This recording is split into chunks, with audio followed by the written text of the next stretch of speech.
Genesis 37:16. Joseph's dreams.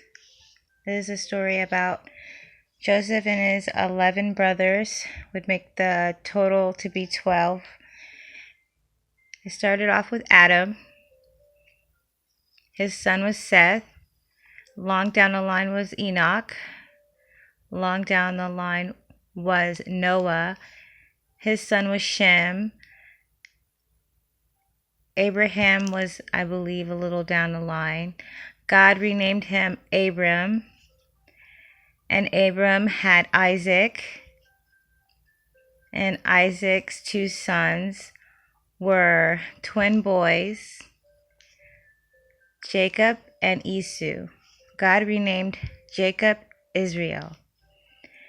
And Jacob's 12 boys, 1 Reuben, 2 Simon, 3 Levi, 4 Judah, 5 Dan. It was changed to Manasseh, one of Joseph's twin boys' name, because Dan was disobedient and he got taken out of the 12 tribes of Israel. 6 is Naphtali, 7 Gad, 8 Asher, 9 Issachar, 10 Zebulun, 11 Joseph, and 12 Benjamin. Joseph's dreams.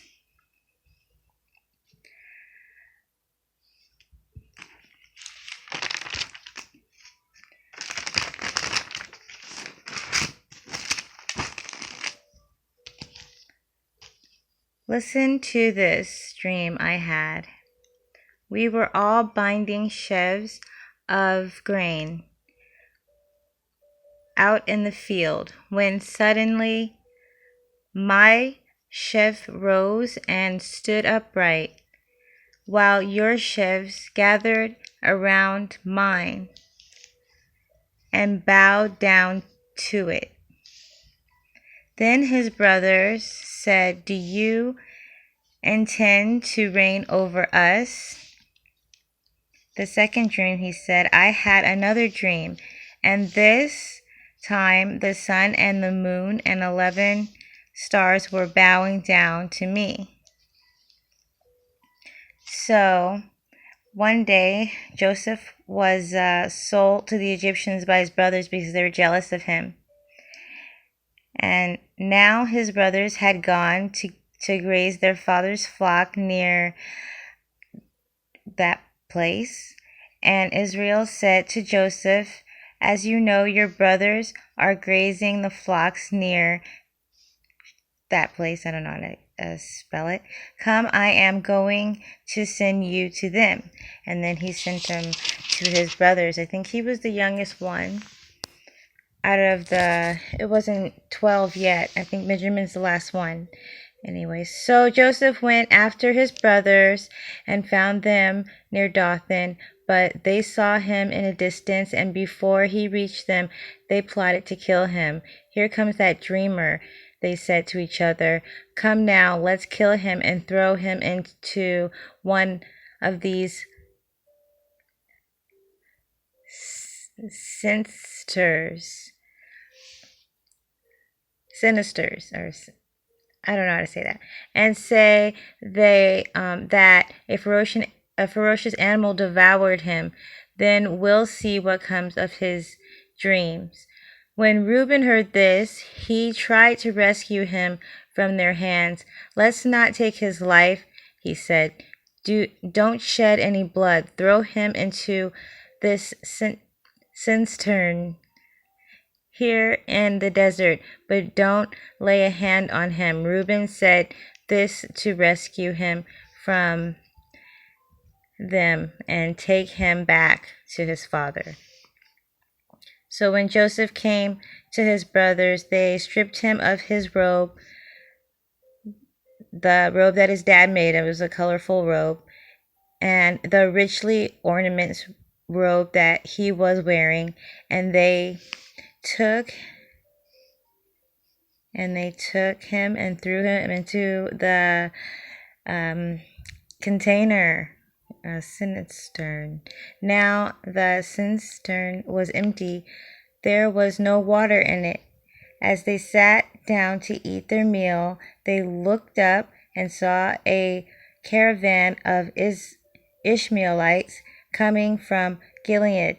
Their camels were loaded with spices, balm, and myrrh.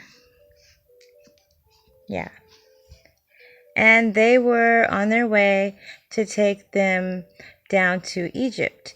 Judah said to his brothers, "What will we gain if we kill our brother and cover up his blood?